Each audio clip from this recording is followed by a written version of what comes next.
बिस्मिल्लाहिर्रहमानिर्रहीम। Dear students, अगर आप इस साल एमडी कैट 2025 देने जा रहे हैं तो फिर ये वीडियो आप तमाम स्टूडेंट्स के लिए बहुत ज़्यादा इंपॉर्टेंट होने वाली है। इस वीडियो को कंप्लीट देखें, एंड तक देखें। बहुत सारे पॉइंट्स मैं आपको इंशाल्लाह क्लियर कर दूंगा। जो आप डरे हुए हैं, खौफ में है कि पता नहीं टेस्ट किस तरह का आएगा, पता नहीं हमारा टेस्ट पास होता है नहीं होता, मेरिट बनेगा नहीं बनेगा, पता नहीं क्या होगा। इंशाल्लाह इस वीडियो को देखने के बाद आपका ये डर खौफ सारा दूर हो जाएगा। सारी टेंशन मैं आपकी ख़त्म करने जा रहा हूँ। यहाँ पे तुक्का स्ट्रेटेजी भी बताऊंगा कि जो एमसीक्यू आपको नहीं आते उनमें आपने तुक्का कैसे लगाना है, और 90% चांस होना चाहिए कि आपका तुक्का ठीक लगे। उसके लिए कुछ पॉइंट्स मैं आपके साथ शेयर करने जा रहा हूं। कुछ उसूल होते हैं जिनको आप जहन में रखते हुए अगर तुक्का लगाएंगे तो इंशाल्लाह 90% गारंटी दे रहा हूं कि आपका तुक्का ठीक लगेगा। तो वो पॉइंट्स भी यहाँ पे शेयर करता हूँ। जल्दी से इस वीडियो को लाइक कर ले, चैनल को जरूर सब्सक्राइब कर ले। यहाँ पे पहले कुछ स्टैट्स आपके साथ शेयर कर रहा हूँ। इनको देख के आपको अंदाजा हो जाएगा कि भाई इस साल टेस्ट आसान रहेगा या मुश्किल आएगा। कहानी चल क्या रही है वो इसको देख के आपको अंदाजा हो जाएगा। देखिए 2022 में ना 7 स्टूडेंट्स ऐसे थे जिन्होंने 190 प्लस स्कोर किया था। 2023 में सिर्फ 8 स्टूडेंट्स ऐसे थे जिन्होंने 190 प्लस मार्क्स लिए थे। और 2024 में अगर आप देखते हैं तो 2728 स्टूडेंट्स ऐसे थे जिन्होंने 190 प्लस स्कोर किया। अब इसको देख के आपको क्या लगता है कि किस साल टेस्ट आसान था और किस साल मुश्किल? सारे बच्चे यही कहेंगे कि सर जी 2022 का टेस्ट मुश्किल होगा, क्योंकि इसमें सिर्फ 7 बच्चे ऐसे थे जिन्होंने 190 प्लस स्कोर किया। तो वाकई मुश्किल था। आप खुद पे गौर करें ना, कितनी आप मेहनत कर रहे हैं, रात दिन आपने एक किया हुआ है, बहुत ज़्यादा प्रैक्टिस कर रहे हैं एमसीक्यूज़ की, बहुत मेहनत करनी पड़ती है और वाकई बहुत मेहनत करनी पड़ती है। एमडी कैट देना कोई हर बंदे का काम नहीं है, बहुत ज़्यादा पढ़ना पड़ता है। तो इसका मतलब देखें, मुश्किल था तो सिर्फ 7 स्टूडेंट्स ऐसे थे जिन्होंने 190 प्लस स्कोर किया। अगर आसान होता तो फिर बहुत ज़्यादा बच्चे होते। सही है। इसका मतलब 2023 का टेस्ट भी मुश्किल था, लेकिन 2024 का अगर आप टेस्ट देखते हैं ना तो बहुत ज़्यादा आसान था, और वाकई आसान था। आप उठा के देख ले, मैं तो बाकायदा सेंटर गया था, वहाँ पर सारा पेपर भी देखा था, वीडियो बनाई थी, बच्चों के कमेंट्स लिए थे, वो वीडियो मौजूद है, आप देख सकते हैं। तो बहुत ज़्यादा आसान पेपर था। सीधी सीधी स्टेटमेंट वाले एमसीक्यू बुक की लाइनें थी कि स्टेटमेंट को देखते ही आपको पता लग जाता कि यार ये ऑप्शन है, और टाइम से पहले बच्चों ने पेपर सॉल्व कर लिया था। हर सब्जेक्ट के आसान एमसीक्यूज़ थे, और बहुत से बच्चे तो ये भी गिला कर रहे थे कि सर जी हमारे इतने अच्छे एमसीक्यूज़ की सॉल्व करने की प्रैक्टिस थी, एकेडमी के जो टेस्ट थे, जो वर्कशीट में देते थे, जो हमने टेस्ट दिए थे, एफएलपीज दिए थे, सारे एमसीक्यूज़ हमने सॉल्व कर लिए थे, लेकिन उनसे रिलेटेड एमसीक्यू तो था ही नहीं टेस्ट में।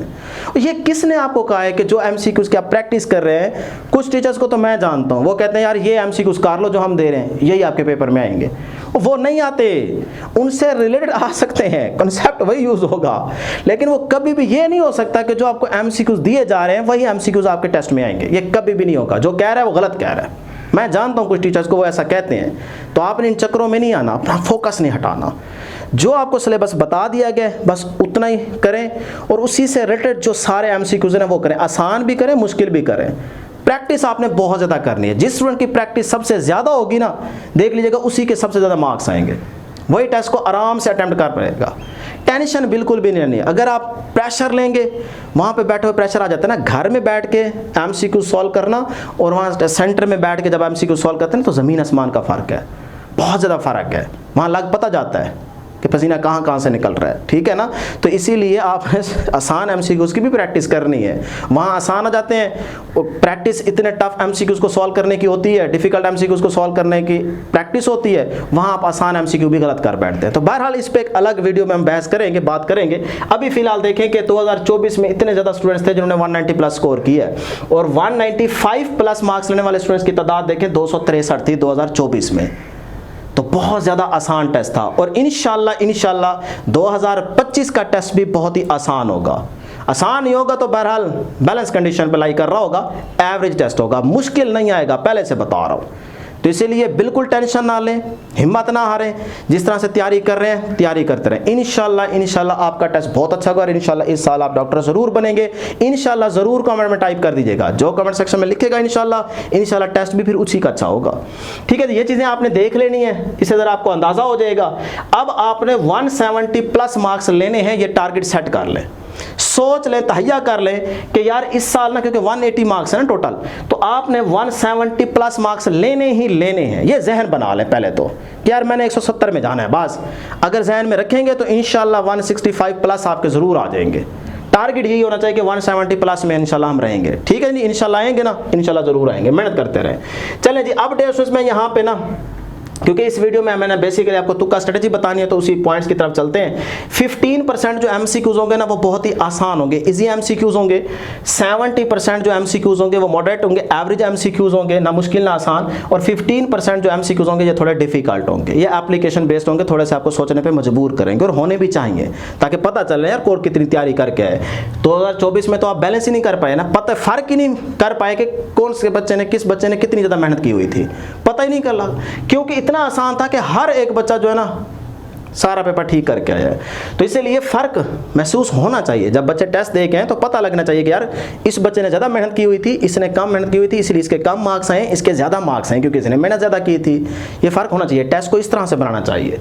तो बहरहाल जी ये तो पिछले साल भी बताया गया था कि इस तरह के एमसीक्यूज होंगे, लेकिन कोई रूल यहाँ पे लागू नहीं होता। तो बहरहाल आगे चलते हैं जी। स्टेप 1 आपको क्लियर हो गया ना, बहुत ही आसान एमसीक्यूज होंगे, ये तो आप कर लेंगे। स्टेप 2 में भी एवरेज एमसीक्यूज होंगे, थोड़ा सा आपको सोचने पे मजबूर करेंगे, हल्का फुल्का बस 1-2 दफ़ा एमसीक्यू की स्टेटमेंट पढ़ेंगे तो ये एमसीक्यू भी हो जाएंगे, ज़्यादा परेशान नहीं करेंगे। तो इस तरह से ये भी आपके एमसीक्यू हो जाएंगे। स्टेप 3 जो होगा ना डिफिकल्ट एमसीक्यूज वाला, ये थोड़ा सा आपको हिलाएंगे।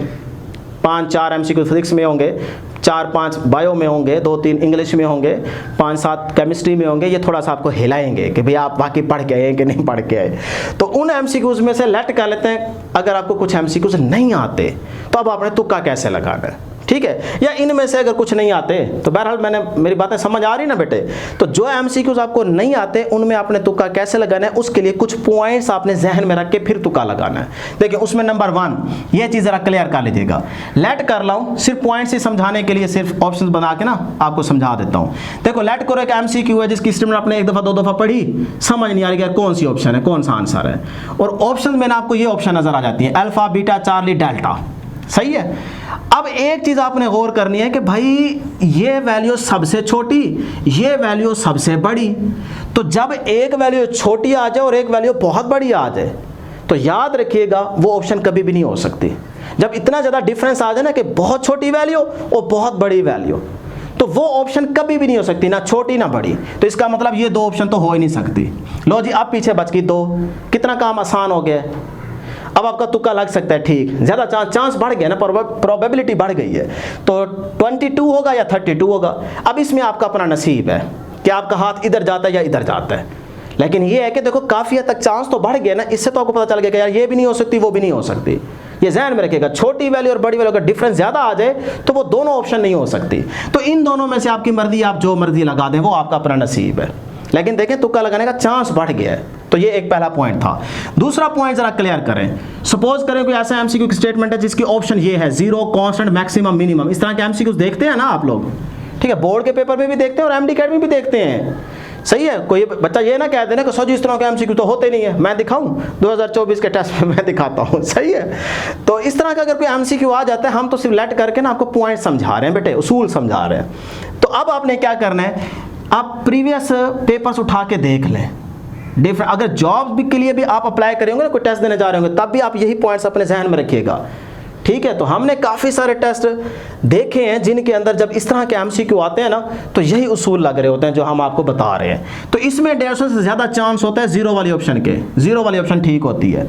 जब भी इस तरह के स्टेटमेंट वाला कोई ऑप्शन वाला एमसीक्यू आएगा तो उसमें ज़्यादा चांस होता है कि 0 वाली ऑप्शन ठीक होती है, तो आप 0 को लगाइएगा, ये ध्यान में रखें।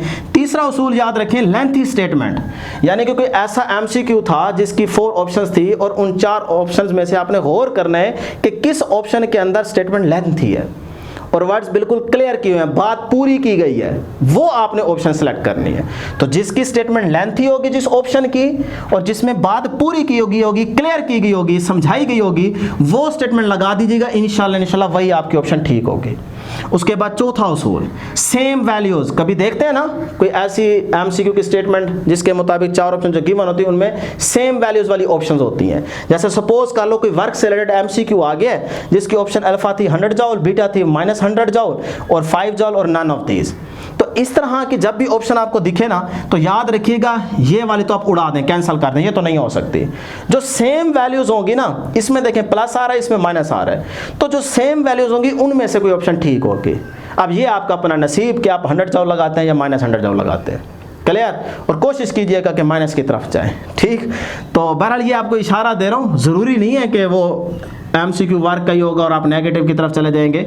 बहरहाल इन दो में से जो भी आप लगाएंगे वो आपका अपना नसीब है। बहरहाल ये दो देखिए किस तरह से आपने उड़ा दी। तो इस तरह पहले कोशिश किया करें कि यार जो ऑप्शन नहीं हो सकती ना उनको तो साइड पे निकालो ना, ताकि वो आपको परेशान ना करें। पीछे जो 2-3 बचेंगी उस पर जरा गौर करना या सोचना आसान हो जाता है, चांस बढ़ जाता है आपके तुक्के लगने का, ठीक लगने का। लें जी नंबर 5 पे आ जाएं। ऑल ऑफ दीज या नन ऑफ दीज की ऑप्शन नजर आती है ना MCQs में, ठीक है। तो याद रखिएगा इसमें 95% चांस होता है ऑल ऑफ दीज ऑप्शन ठीक होने का और 5% चांस होता है नॉन ऑफ दीज का। इसका मतलब आपने नॉन ऑफ दीज की तरफ नहीं जाना, कोशिश करनी है कि आपने ऑल ऑफ दीज की तरफ रहना है। तो इसका इतना ज़्यादा चांस होता है। ये हमने MCQs देखे हैं, ये आसान काम नहीं होता, ऐसे नहीं हम आपको बता रहे, पहले पेपर्स देखे हैं, उनमें बहुत बड़ा जहन लड़ाया है, दिमाग लड़ाया है, गौर व फिक्र करने के बाद ही आपके साथ सारी चीज़ें शेयर कर रहे हैं, ठीक है। नंबर 6 पे आ जाएं। फर्स्ट क्लिक या फिर छठी हिस्स। देखें एक MCQ की स्टेटमेंट ऐसी है कि उसकी ऑप्शन आपने 2 दफ़ा 3 दफ़ा देखी, स्टेटमेंट को भी 2-3 दफ़ा पढ़ लिया, लेकिन फिर भी पता नहीं चल रहा और ये वाले पॉइंट्स भी नहीं लग रहे, ठीक है। इसके अलावा कोई आपके अपने पॉइंट्स हैं तो वो भी नहीं लग रहे। फिर आपने क्या करना है, फिर याद रखिएगा जैसे ही आपने स्टेटमेंट पढ़ी फौरन से आपके दिमाग में आता है, कभी कभार ऐसा होता है ना, फौरन से दिमाग में आता है यार यही ऑप्शन है, बस फिर उसी को लगा दो। इसको कहते हैं फर्स्ट क्लिक। क्योंकि जब आपने इतनी ज़्यादा मेहनत की होती है, इतना आपके दिमाग में होता है कि यार इतनी प्रैक्टिस करके गए बैठे होते हैं ना MCQs की, सारी चीज़ें पढ़ के गए बैठे होते हैं, तो दिमाग एक ऐसा आपके साथ खेल खेलता है ना कि आपको पता ही नहीं चलता। यानी कि दिमाग आपको कंट्रोल कर रहा है, आप तो दिमाग को कंट्रोल कर ही नहीं सकते। जिस दिन आपने दिमाग को कंट्रोल करना स्टार्ट कर दिया ना उस दिन आप कामयाब हो जाएंगे। और ये कोई इतना आसान काम नहीं होता, बंदा नहीं कर सकता अपने दिमाग को कंट्रोल, बड़ी इसके लिए बड़ा जोर लगाना पड़ता है। तो आपने ये देखना है कि यार जिस तरह से स्टेटमेंट मैंने पढ़ी फौरन से मेरे दिल में दिमाग में है यार ये ऑप्शन है, बस चुप करके उसको लगा दें, क्योंकि दिमाग आपको उसी तरफ ले जाता है। वो जो सारी चीज़ें आपने पढ़ रखी होती हैं दिमाग में होती हैं, फौरन से दिमाग उसी तरफ जाता है, कहता है ये चीज़ आपने पढ़ी थी, बस उसी को लगा दो। जब आप सोचने बैठ जाते हो कि यार ये नहीं फलां ने कहा था, इस तरह सोचा करो, की पॉइंट ढूंढा करो कि बात क्या हो रही है, फिर वो फार्मूला लगाया करो, उस चक्कर में आप जाते हैं, भूल जाते हैं, कुछ पता ही नहीं चलता कि कौन सी ऑप्शन है। तो इस चक्कर में ना जाएं। अगर आप सोचने पे मजबूर हो भी गए हैं, ठीक है, तो फिर आप छठी हिस्स पे जाए कि पाँव के नाखून से लेकर ना सर तक आपकी सोच यही बता रही हो कि यार ये ऑप्शन है। तो छठी हिस्स जो आपकी कहे ना, फिर आपने वो ऑप्शन लगा देनी है। पहले यही कोशिश करें कि जो फर्स्ट क्लिक में आपके दिमाग में आ रहा है कि ये ऑप्शन है वो लगा दें। अदरवाइज अगर आप सोचने पे मजबूर हो गए तो फिर आप छठी हिस्स जो आपकी कह रही हो उस पर आप ऑप्शन लगा दिया करें। तो इस तरह डेस्टिनेशन अगर ये 6 पॉइंट्स अपने जहन में रख के फिर आप तुक्का लगाएंगे तो इंशाल्लाह आपका तुक्का ठीक लगेगा। और इंशाल्लाह हमारी दुआ अल्लाह करे आपका पेपर बहुत आसान आए और आप तमाम स्टूडेंट्स का जिन्होंने बहुत ज़्यादा मेहनत की अल्लाह करे उन तमाम स्टूडेंट्स का टेस्ट पास हो जाए, मतलब कि अच्छे मार्क्स आ जाए, उनका मेरिट बन जाए, इस साल वो डॉक्टर ज़रूर बन जाएंगे। इंशाल्लाह ज़रूर बनेंगे। इंशाल्लाह ज़रूर कमेंट सेक्शन में लिख दीजिएगा, दुआओं में हमें भी ज़रूर याद रखिएगा। नेक्स्ट वीडियो में जल्द मुलाकात होगी। अल्लाह हाफिज़।